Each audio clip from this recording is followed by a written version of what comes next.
నమస్తే Telugu one news కి స్వాగతం. నేను రూపానాథళ్ళ. భోపాల్ గ్యాస్ ట్రాజడీకి 4 దశాబ్దాలు పూర్తయింది.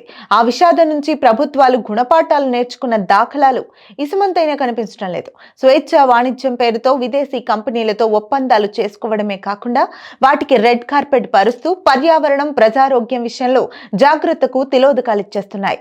ముఖ్యంగా ఏమైనా విపత్తులు సంభవిస్తే సదరు కంపెనీలే పూర్తి బాధ్యత వహించాలన్న దిశగా ఇప్పటికీ చట్టాలు లేకపోవడం దారుణం. 1884 డిసెంబర్ 3న భోపాల్లో యూనియన్ కార్బైడ్ ఫ్యాక్టరీ నుంచి మిథైల్ అసోసనియేట్ వాయువు లీక్ అయింది. ఒక్కసారిగా నిద్రలో ఉన్న చుట్టుపక్కల ప్రాంత ప్రజలు ఉలిక్కిపడ్డారు. నిద్రలోనే ఈ విషవాయువును పీల్చడంతో కళ్లు విపరీతంగా మండటంతో ఇళ్ల నుంచి బయటకొచ్చారు. ఊపిరితిత్తుల్లోకి ఈ వాయువు వెళ్లడంతో ఆసుపత్రులకు పరుగులెత్తారు. మధ్యలోనే రోడ్లపై ప్రాణాలు వదిలారు. తెల్లవారేసరికి నగరంలో ఎక్కడ చూసినా శవాల గుట్టలే కనిపించాయి. విషవాయువు పీల్చి మరణించిన వారి సంఖ్య 25,000కు పైనే ఉంటుందన్న ఒక అంచనా. మృతులే కాకుండా మరో 6 లక్షల మంది తీవ్ర అస్వస్థతకు గురయ్యారు. ఇప్పటికీ వారిని ఆ పీడ వదల్లేదు. అప్పుడు గర్భవతులుగా ఉన్న తల్లులు కన్న పిల్లలు ఇప్పటికీ అంతుపట్టని వ్యాధులతో బాధపడుతున్నారు. వారి తరువాత తరాల వారు కూడా అనేక రోగాలతో బాధపడుతూనే ఉన్నారు. అత్యంత దారుణం ఏంటంటే ప్రమాదం జరిగిన వెంటనే 6వ తేదీ అమెరికా నుంచి ఆ company chairman Warren Anderson Bhopal వచ్చారు. ఆయనను పోలీసులు అరెస్ట్ చేసి కంపెనీ అతిథి గృహంలో బంధించారు. కేవలం 3,000 మంది చనిపోయారని, 1.2 లక్షల మంది అస్వస్థతకు గురయ్యారని అంచనా వేసి 1989లో నష్టం పరిహారం $47 కోట్ల భారత ప్రభుత్వంతో ఒప్పందం చేసుకుంది. అప్పటి వరకు ఈ గ్యాస్ వల్ల వచ్చే దుష్పరిణామాలని కంపెనీ సరిగ్గా వెల్లడించలేదు.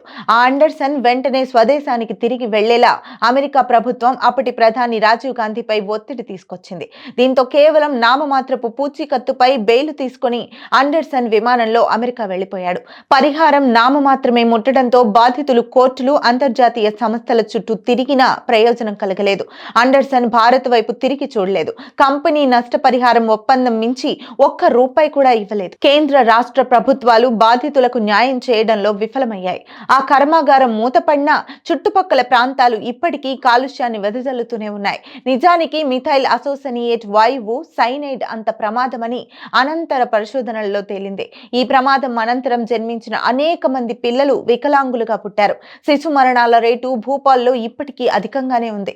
3 తరాలు మారిన అనారోగ్య సమస్యలు వెంటాడుతూనే ఉన్నాయి. నేటికి న్యాయం కోసం ప్రధాని మోడీకి కన్నీళ్లతో విజ్ఞాపనలు పంపేవారు ఉన్నారంటే ఆశ్చర్యం లేదు. ఒక కంపెనీ నిర్లక్ష్యమే ఇంతటి వినాశనం సృష్టిస్తే భారత్కు కుప్పతెప్పలుగా వస్తున్న కంపెనీలు ఎంతవరకు క్షేమదాయకమో ఊహించలేం. ఉన్న స్వదేశీ కంపెనీలే విషాన్ని కక్కుతుంటే కాలుష్య నియంత్రణ అధికారులు మీనమేషాలు లెక్కిస్తున్నారు. ఇప్పటికీ మందులు తయారీ కంపెనీలు హైదరాబాద్ లాంటి నగరాల్లో నిషిద్ధ వాయువులను గాల్లోకి వదులుతున్నాయి. అయినా అటు ప్రజలు, ఇటు ప్రభుత్వాలకు చీమ కుట్టినట్లు లేదు. అదే విదేశీ కంపెనీల విషయంలో కఠినంగా ఉంటారా అనేది అనుమానమే. అలాంటి పరిస్థితి రాకుండా కాలుష్య నియంత్రణపై తగిన చర్యలు చేపట్టేలా అధికారులు, ప్రభుత్వాలు తగిన ఒప్పందాలు చేసుకునేలా చట్టాలు రావాల్సిన అవసరం ఉంది.